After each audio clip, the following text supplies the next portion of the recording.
پچھلی ویڈیوز میں ہم نے دیکھا انسان اپنی اندرونی کیفیت مطابق فیصلے کرتا ہے، لیکن جب انسان اپنے فیصلوں کو اپنی ذات تک محدود نہیں رکھتا بلکہ انہیں دوسروں کے لیے بھی معیار بنا دیتا ہے تو یہاں ایک بڑا سوال پیدا ہوتا ہے، وہ معیار آتا کہاں سے ہے؟ اگر انسان خود طے کرے صحیح کیا ہے غلط کیا ہے تو پھر ہر انسان اپنا الگ معیار بنا سکتا ہے، اور جب انسان اپنے بنائے معیار کو دوسروں پر نافذ کرنے لگے تو پھر مسئلہ فرد کا نہیں رہتا، ایک پورا نظام بن جاتا ہے۔ انسان جب اپنے فیصلوں سے دوسروں کے لیے معیار بنانے لگتا ہے تو اصل سوال یہ ہے کہ وہ معیار بناتا کہاں سے ہے؟ یہاں ہمیں انسان کے اندر موجود ایک بنیادی کیفیت کو سمجھنا ہوگا۔ نفس کی دو شکلیں، مذہبی نفس و عقل، غیر مذہبی نفس و عقل۔ نفس جب اپنی ذات کو مرکز بنا لیتا ہے تو اس کی زبان بن جاتی ہے میں، میرا، میری مرضی، میرا طریقہ، اور پھر انسان یہ سمجھنے لگتا ہے میں خود طے کروں گا صحیح کیا ہے غلط کیا ہے،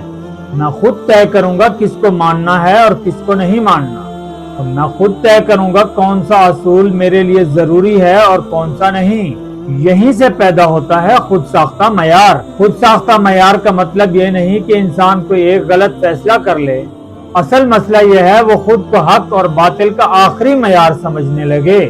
اب جو چیز میری خواہش، میری طاقت، میرے مفاد اور میری سوچ کے مطابق ہے وہ درست ہے، جو میرے خلاف ہے وہ غلط ہے۔ پھر یہی خود ساختہ معیار مختلف شکلیں اختیار کرتا ہے۔ پہلی شکل، انسان دین و دنیا کو الگ کر دیتا ہے، دین کو زندگی کے کچھ حصوں تک محدود کر دیتا ہے جبکہ باقی معاملات میں اپنا طریقہ اختیار کرتا ہے۔ اس لیے دوہرا معیار پیدا ہوتا ہے، اپنے لیے ایک اصول، دوسرے کے لیے دوسرا اصول۔ نفس کی دوسری شکل، انسان مختلف اصولوں میں سے اپنی پسند کے مطابق چیزیں چنتا ہے لیکن اندر سے بنیاد ایک ہی رہتی ہے، میرا معیار، میرا طریقہ، میں مرکز۔ یعنی خود ساختہ معیار کی اصل بنیاد مذہبی اور غیر مذہبی ہونا نہیں ہے بلکہ نفس کا اپنے آپ کو معیار بنا لینا ہے۔ یہاں ایک اہم بات سمجھنا ضروری ہے، ایک مذہبی انسان یہ سمجھ سکتا ہے وہ دین کو مانتا ہے، لیکن اگر وہ دین کے اندر بھی اپنے مفاد مطابق کچھ چیزیں لے تو وہ حقیقت میں اپنے نفس کو معیار بنا رہا ہے۔ اور دوسری شکل، غیر مذہبی انسان دین سے باہر ہو کر بھی اپنے مفاد مطابق اصول بناتا ہے۔ ظاہری شکلیں مختلف ہیں مگر اندرونی بیماری ایک ہی ہے، میں خود اپنے لیے معیار بناؤں گا۔ یہی وہ جگہ ہے جہاں انسان حق کو قبول کرنے کی بجائے حق کو اپنے مطابق ڈھالنا شروع کر دیتا ہے۔ پھر وہ یہ نہیں پوچھتا حق کیا ہے بلکہ پوچھتا ہے میرے لیے فائدے مند کیا ہے، اور جب یہ سوال زندگی کا بنیادی سوال بن جائے تو انسان آہستہ آہستہ اپنے لیے ایک ایسا معیار بنا لیتا ہے جس میں وہ خود مرکز ہوتا ہے۔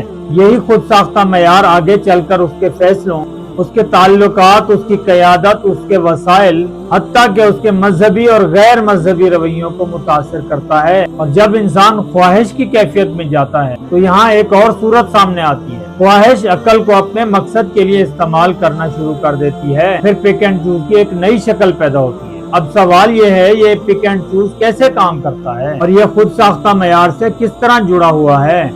یہیں سے انسان کے فیصلوں کی اگلی کڑی شروع ہوتی ہے۔ اگر یہ ویڈیو سمجھ آ گئی ہو تو اگلی ویڈیو بھی ضرور دیکھیں، لائک، کامنٹ، شیئر بھی کریں۔